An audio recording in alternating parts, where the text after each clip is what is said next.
Hello and welcome to the Uniquely Knitted live stream event.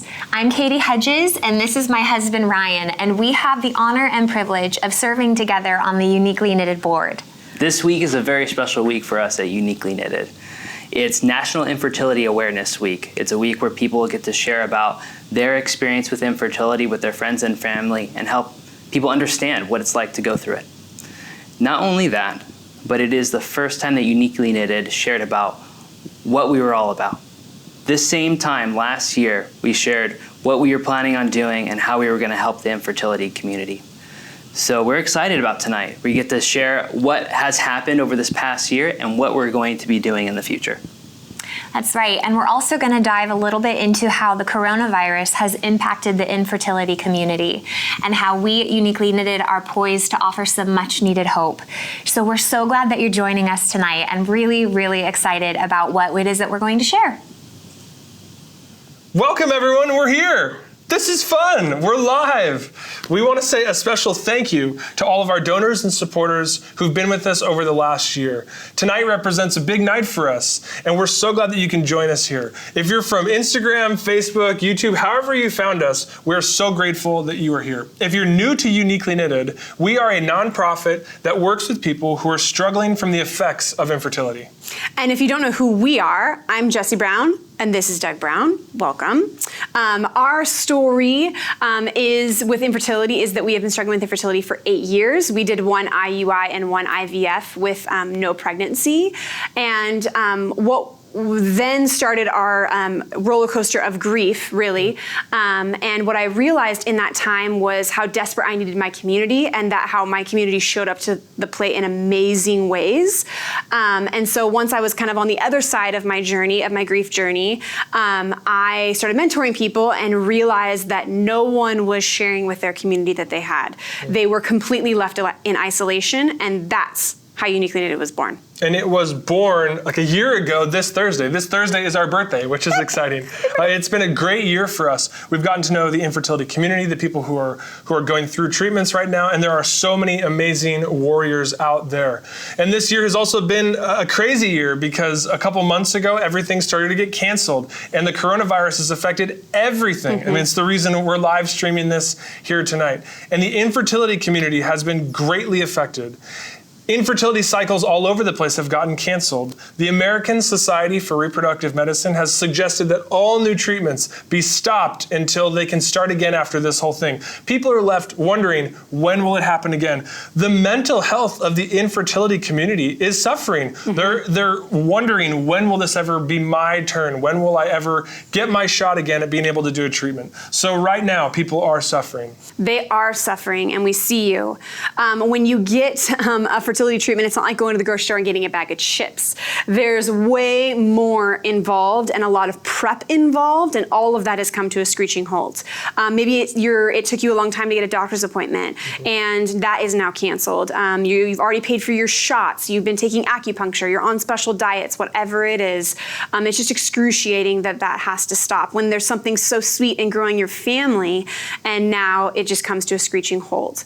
A big image right now is no baby for me in 2020 in the infertility community, and that just breaks my heart. That means that no one that gets pregnant from IUI or IVF in 2020, they will not have a baby until 2021, and that just feels so long from now, and that's just really, really heartbreaking. I'm really, really honored, though, to share 2 of my friends and their journey and how the coronavirus is affecting their infertility. Hi everyone, I'm Carrie from Blooming with Care, and I live in Northern California. Currently we are on pause with our fertility journey that has been over 6 years. My husband and I tried naturally for the first 4, and once we got help, we found out that my husband has a low sperm count. Because of that, we became great candidates for IVF. We did our egg retrieval right away. We got 2 strong embryos, and we transferred as soon as we could. The first transfer, I became pregnant, but at 8 weeks, I had a miscarriage. We were still very hopeful and determined, so we did the next transfer as soon as possible. This pregnancy lasted for 8 months. Unfortunately, I developed a rare liver disease called cholestasis of pregnancy, and our daughter Clementine was delivered as a stillborn in May of 2019. We still have 2 strong embryos. So since it was recommended that I should not carry the baby, we were on a search for a surrogate. We have 3 amazing women step up and volunteer. And we are currently working with one that has met all the criteria. We feel very grateful that we were asked to stop our treatments or pause our treatments when it happened, as we were in a good place to do so. We did all the paperwork, testing, and things like that. No one has started medication. So, agreeing with the surrogate and the doctors, we were put on pause. Our surrogate is a nurse and was working on the front lines when she developed a really intense sickness. No one knows if it was the coronavirus or not, as she was unable to be tested, but she quarantined herself for 2 weeks, and now she's back to work feeling great and loving her job. We're so grateful for people that are working on the front lines. If you are one of the people like myself that are paused with your infertility, please know that you're not alone and that I send so much love to you. We're going to get through this. Thanks for listening. My name is Lori Johnson, and I'm from Los Angeles, California. I've been on this fertility path for about 7 years. I got married later in life, and shortly after my husband and I got married, we decided to start trying. Since I was already over 35, the recommendation was to not wait. And so 6 months after we got married, I got pregnant for the first time, and unfortunately lost that child in a miscarriage at 9 weeks. And that was the start of what was going to be a really complicated and painful journey to parenthood. It was the first of 4 pregnancy losses in just as many years.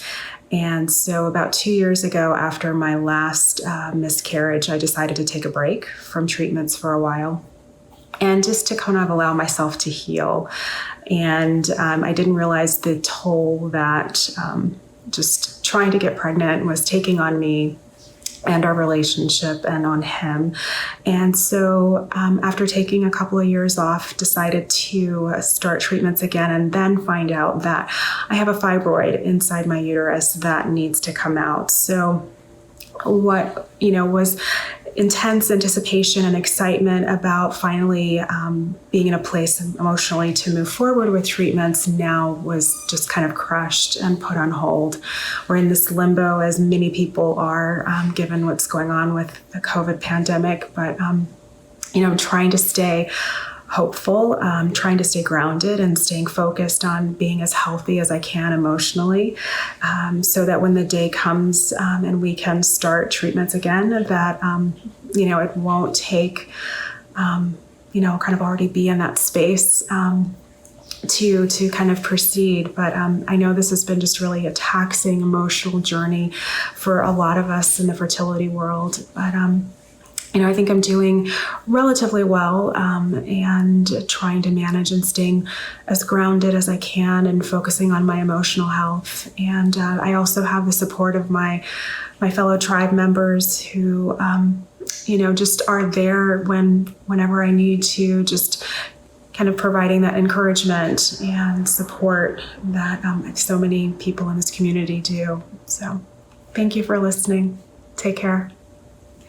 Thank you to those 2 women that bravely shared their story. Clearly, you can see that the coronavirus is affecting mental health. Absolutely. Mental health is one of the most important things as you journey through infertility. So we are super honored tonight to have Dr. Andrea Ganal with us to talk about all things infertility, all things mental health, and community. So our first question to you, actually I should say, welcome. How are you? Thank you. Good. I'm doing very well. Thank you for being here. Yeah, Thank this you. is a crazy season, and we're happy to have you with us. We have a question for you, and I'm sure everyone who's listening would love to know your thoughts. How does infertility and mental health intersect? Clearly, we want to stay mentally well and mentally healthy as we go through such a trying time. Mm-hmm. How do those 2 things work together? Does infertility affect our mental health? Great question. And maybe first, even before then, tell us a little bit about who you are and where you're coming from. Let's see. I'm a psychologist. I am a teacher. I love to teach about anxiety. I'm an anxiety specialist. That's the perfect thing for right now, really. It really has been. I've been very busy. Yeah, I'm sure you've been doing lots of things. So I just love working with people. I love talking about different mental health issues, and I wasn't part of infertility myself. My husband and I went through 6 years of infertility. Wow. And so and that was many years ago, but to bring my two favorite things as far as life experiences, not that it wasn't a favorite thing to experience infertility, but just that God is using these two issues, bringing those two issues together for me has been a blessing. So my husband and I went through years of infertility, and the experiences I had were many of them mental health issues, depression, some anxiety, a lot of different things. So I have a real passion for women and men who are going through the difficulty of infertility and hoping to give them some help with the mental health part. Yeah, that's how much of what you experienced while going through infertility affected you kind of even going back and studying anxiety and studying mental health? Great question. It was about 5 years ago that I was going through a different kind of trauma and found that my anxiety was so overwhelming, it was really affecting my everyday life. And that's when I really started to research and study and decided to get some more letters behind my name and became an anxiety specialist. But I do think that the infertility, it's so important that we deal with the mental health issues of infertility as early as possible, because if we don't, they linger and they stay with us even after we have children. Depending on what happens in our infertility process, no matter whatever the end result is, those mental health issues that are with us during infertility stay with us unless we deal with them. So yes, I think my infertility has impacted me for many years, because I really didn't start dealing with some of those issues until 5 years ago. Huh. Interesting, yeah. So when it comes to infertility, obviously that could mean a lot of things. For Jesse and I, that meant, struggling for years to get pregnant, but that also meant going through treatments and things like that. And for people all over the place, it means different things. It could mean miscarriage. It could mean just, secondary infertility after you've already had a child, or, wondering what's going on. There's an undiagnosed infertility issue. How does all of those things, how do they affect our mental health? Well, I think of infertility, and again, like you said, there's so many different ways that can be traumatic. Not everyone who goes through infertility has trauma, but I think many of us do. And so I kind of think of it as infertility as somewhat of a traumatic experience that goes on and on and on. It's just not one traumatic experience. It's month after month after month for many. Right. And even myself, even after having 2 children, I still had some real pain because I wanted more children. And so, and by the time we had our children, I felt, I didn't want to have children that old.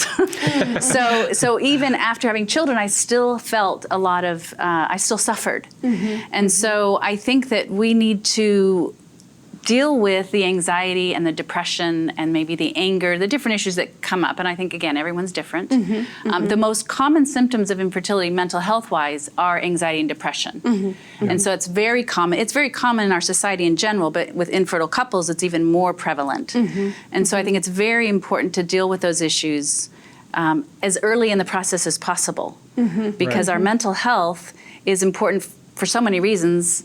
Yeah. Dealing with our trauma, but also just keeping ourselves as healthy as possible during the process.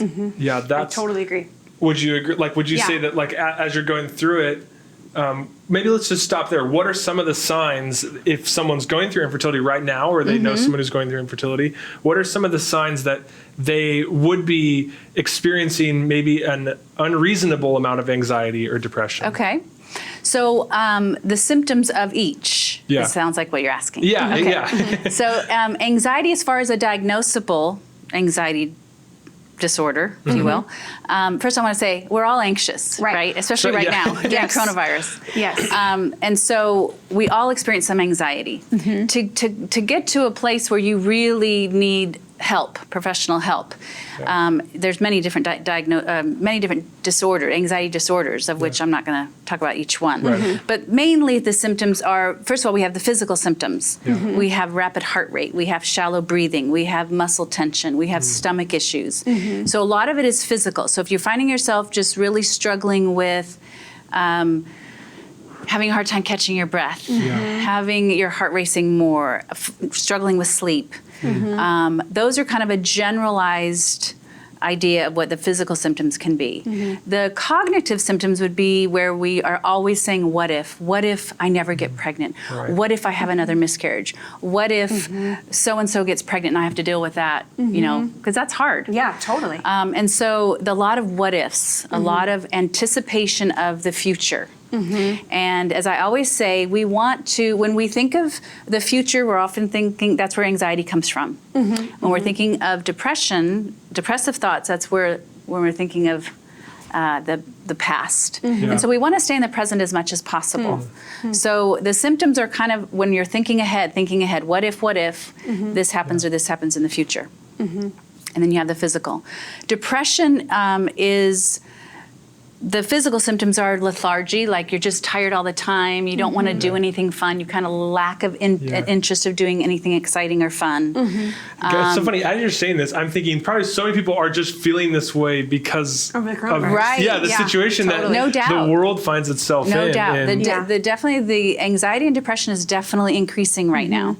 And I think it's so important to have self-care during this time, especially those women who are trying to do everything, you know, men too, right? You know, the women that are trying to still work and be home though, and it's just there's just so much more stress right now, and so you definitely, I think a lot of people are dealing with more anxiety and more depression.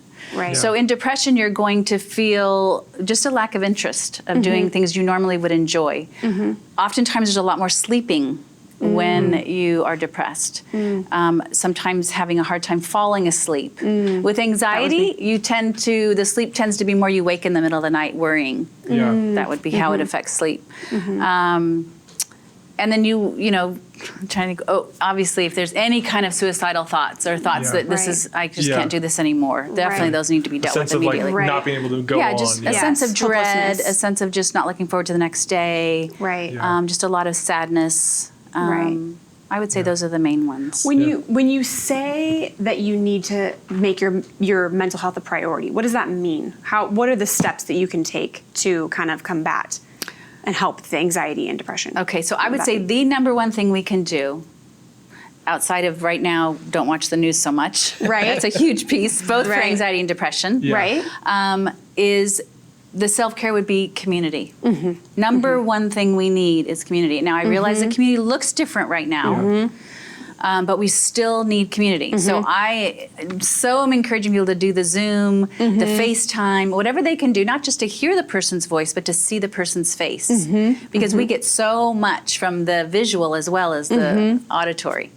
We don't get to do the hugging at least not outside of our home, but as much physical touch as possible with those that are within your home. And as much of the visual and then auditory with people outside of your home. So, and then in community to be able to share our hearts. We have to be able to share our hearts with everyone. With everyone, meaning with our people. We always need community for good mental health. And I think we need it especially during the coronavirus and then with infertility, because infertility is causing so much pain and suffering. And how we get better, how we heal is through community. So in the world of infertility, why is it important to build community? Well, I think, first of all, it's important for all of us, no matter what, right? But especially in infertility, because we're going through something traumatic. We're going through something very challenging. And so when we try to do anything like, when we're going through something difficult and we try to do it alone, we're not going to get near as much healing, if any, without interacting with people, without sharing with someone, I'm really struggling today. I started my period, I'm really sad, I feel like I'm feeling a loss of hope. Whatever it is that you're experiencing, we need to share that with someone. We can't do it alone. We were not created to do anything alone like that. And so with infertility, we have so much emotion going on. There might be anger, there might be anxiety, there might be depression, there might be just this lack of hope. And so to be able to talk about that is where we get healing. And I think other ways we can get healing is through writing and through just talking about it, processing it, and having someone else respond to our pain and suffering with compassion and empathy. Because then we start taking that trauma and we are, on top of it, we're kind of putting empathy and compassion on it when we talk to people, when we have community. And that eases some of that pain and suffering. And so to me, community is the most important thing we can do during an infertility time frame because we need each other. Yeah, it makes me think about Jesse and I are both foster parents, and it makes us think about a lot of like the trauma training that we've done. Obviously, there's tons of levels of trauma. Sure. But you talk about infertility being a traumatic event, or even like a series of just traumatic events, and that I feel like for us is certainly true. Talk a little bit about, and maybe just help me connect the dots here, that what we learned in our foster training is that these traumatic events kind of cause you to go back and take the reins of your life and figure things out the way you know how to do them. And it actually kind of pulls you away from community and makes you think, I have to do this on my own, and I'm going to revert back to the things that I know how to take care of myself. In a way, it's kind of pulls you away from community and can cause, and what we've even seen, a lot of like isolation in infertility. So what do you is that true? And do you how can you battle against that to continue to build community? Okay, it's a great question, because for so many reasons. Because so often what we tend to do is we tend to do what we're familiar with. Yeah. We tend to go back. That's why we repeat so much of the pain and suffering that we had as children. How often we end up repeating it into adulthood because it's what we're used to. And it's really at an unconscious level. It's not like, oh, I want to be traumatized again, so I'm going to do this in my life. Yeah. It's hold on. That's so good. Let's just pause. So traumatic events, they bring up I don't want to say inadequacies, that's maybe not the right word, but they bring up and they cause us to deal with things the way that we've done things in the past, which takes us back to maybe those events that were traumatizing in the first place. So infertility even brings up all this stuff. Absolutely. And the thing is, doing that, so what happens is we're going through some kind of trauma. Yeah. And what we're talking about today is infertility, and it's kind of overwhelming. And we may or may not have the skills, the coping skills to handle. Many of us, we're not prepared to have it. None of us assume we're going to be infertile. And so we're kind of unprepared. And so we go back here to this trauma. And again, a lot of this is subconscious. It's not like, oh yeah, I remember this trauma, I'm going to go back and what did I do then? That's what we tend to automatically do. And so then this trauma has now triggered this trauma. Back here, which makes everything even bigger. And so oftentimes the traumas may have been in childhood where we didn't have coping skills. So we start doing things that aren't very effective because we don't have the skills at that time back then. And may not still have them. And so, and I think that's where a lot of people get isolated. And I would say even more so for men. But women as well, that we now have touched on something that's very painful in our childhoods. And when we go back to our childhood traumas or pain and suffering, it just touches the core of who we are. And so that's so scary for people that then they just say, nope, I'm not going to deal with it. I'm not going to deal with it. I'm going to shut that door, and therefore I'm not going to deal with that, so therefore I'm not going to deal with this.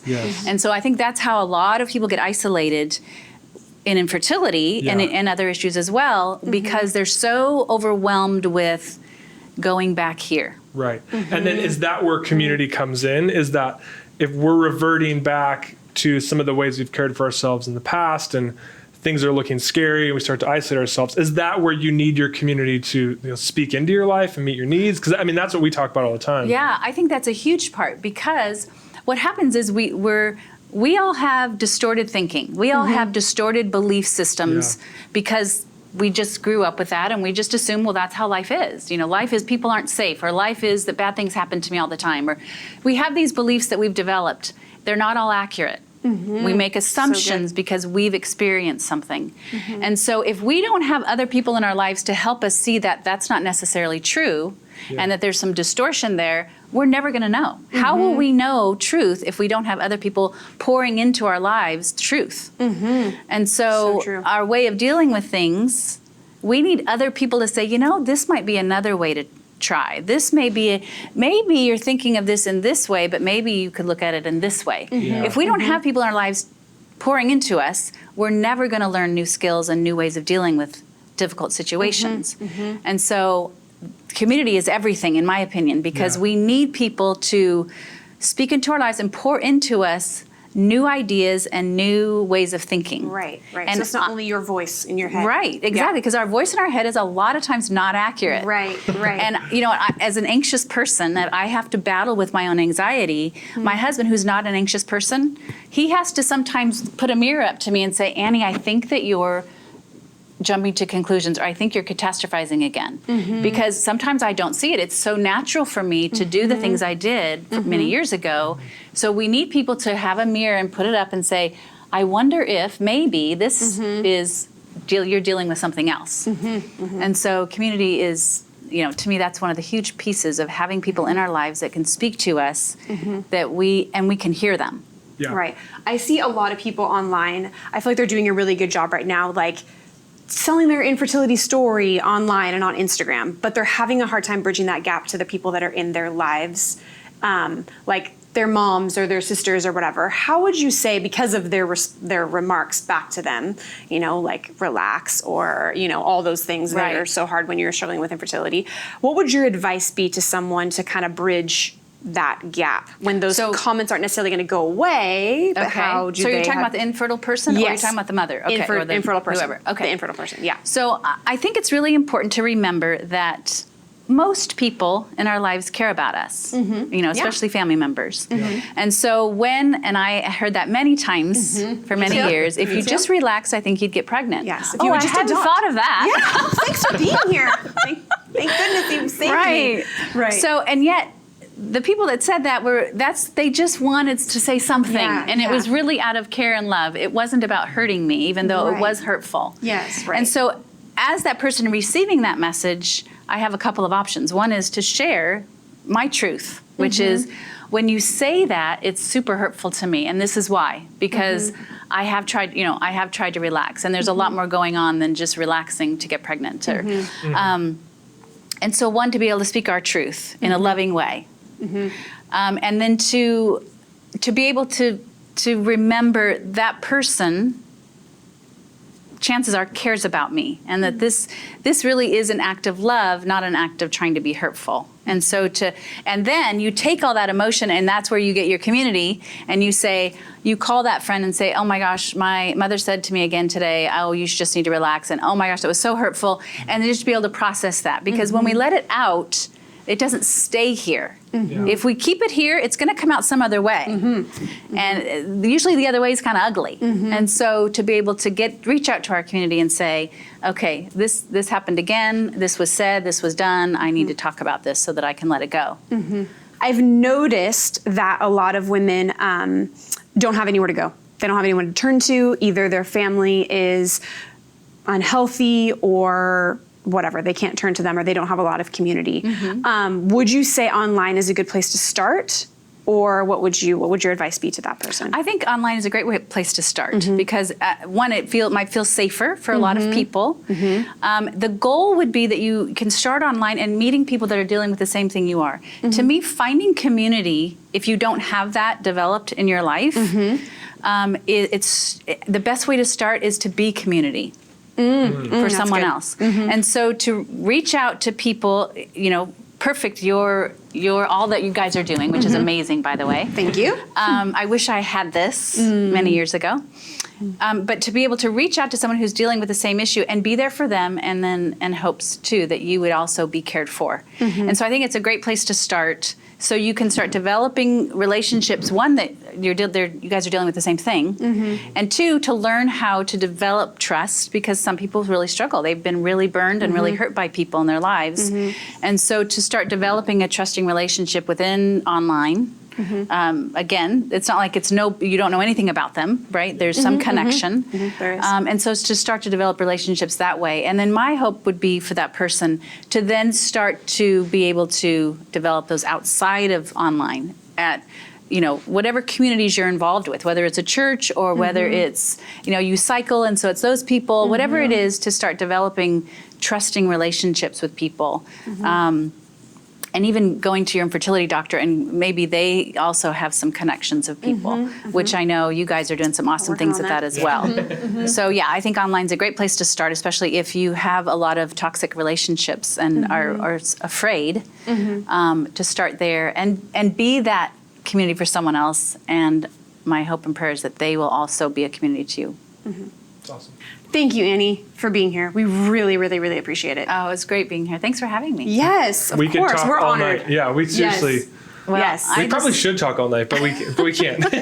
Yes. I just appreciate what you guys are doing. I think you guys are amazing, and I wish I had what you guys are giving to others many Thank years you. ago. Thank you. We've met so many men and women online through our Instagram, and we are just honored to share one last story of someone who their infertility is being affected by the coronavirus. Hi, my name is Sarah. I am 37 years old. Quick background on me. My husband and I have been trying to conceive via IVF for the past 2 years due to an unexplained infertility diagnosis.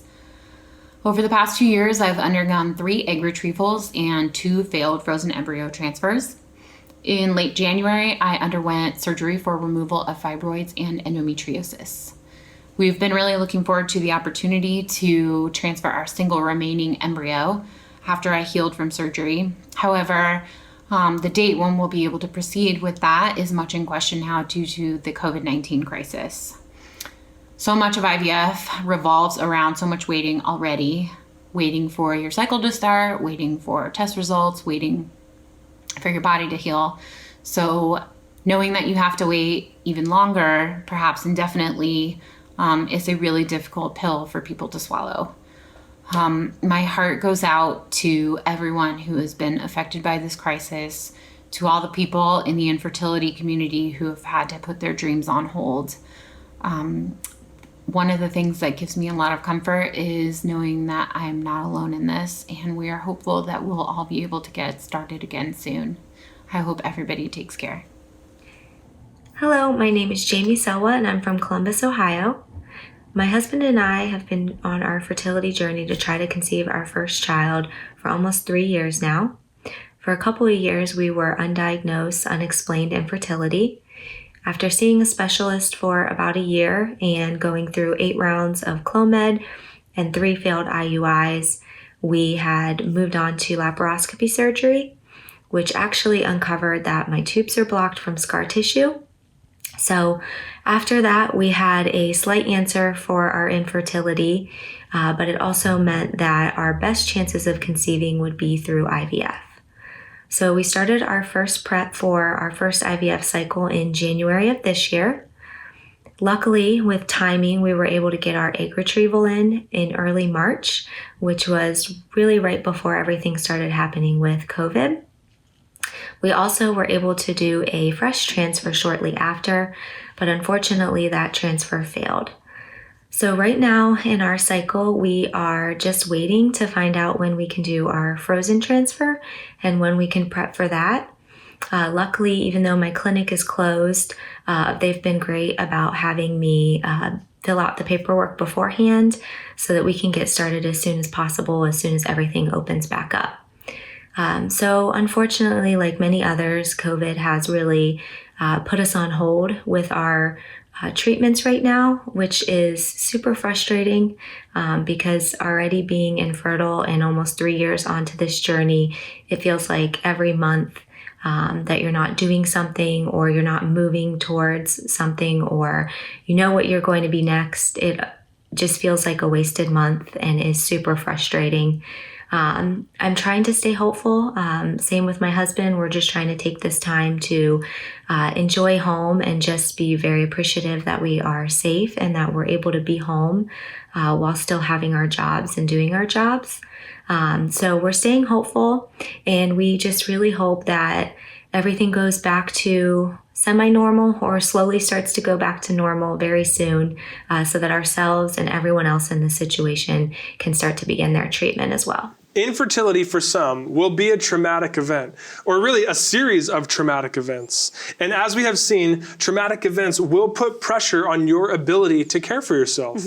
And you will probably go back to the ways in which you've cared for yourself in the past. And I don't know about you, but I know for us, there are ways that we care for ourselves that are good, and there are ways that we care for ourselves that are bad. Not so good. And it's important for us at that moment to then equip ourselves and look at the different areas in which we do care for ourselves and make sure that we are using our community to build ourselves up so that we can journey through infertility together. So here's what we're going to do. We are going to dedicate ourselves to making programs that serve mental health, but we're not going to do it alone. We're not going to do it by ourselves. We are going to work together with mental health professionals, therapists, with infertility doctors, with creators, with storytellers to bring you top of the line mental health programs while you journey through infertility, both before, during, and after. And we're going to bring it to where you are, at infertility clinics, at churches and community centers, all online,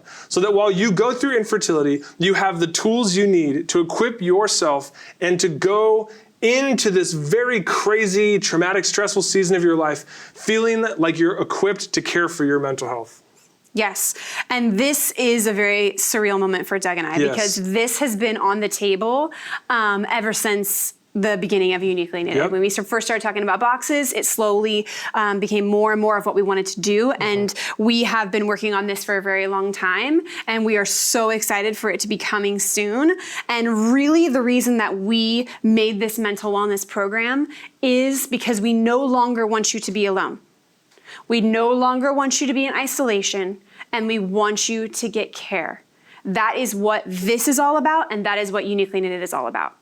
When we first started Uniquely Knitted, we never wanted to just make a nonprofit that was run only by us and we do everything. Our whole goal from the very beginning was to build up a community of people to care for those who were struggling with infertility. It was the community caring for the community. And we're so proud that we've built up an awesome program of people who are giving monthly, who have partnered with us to help the community. And we want to only grow that. So not only do we need our donors, we need doctors, we need therapists, we want all of those people to come together to make this amazing mental wellness program to help those people that are in isolation and to bring them out. Absolutely. And here is how you can partner with us starting tonight. We are looking for 40 new monthly donors to support people going through infertility right now. What our monthly donor program is every month you contribute a small amount of money to help send out and do outreach to people who are getting our Uniquely Knitted boxes. But more than that, you help deliver those mental health services to these people who are going through infertility, and you are partnering with them in your journey.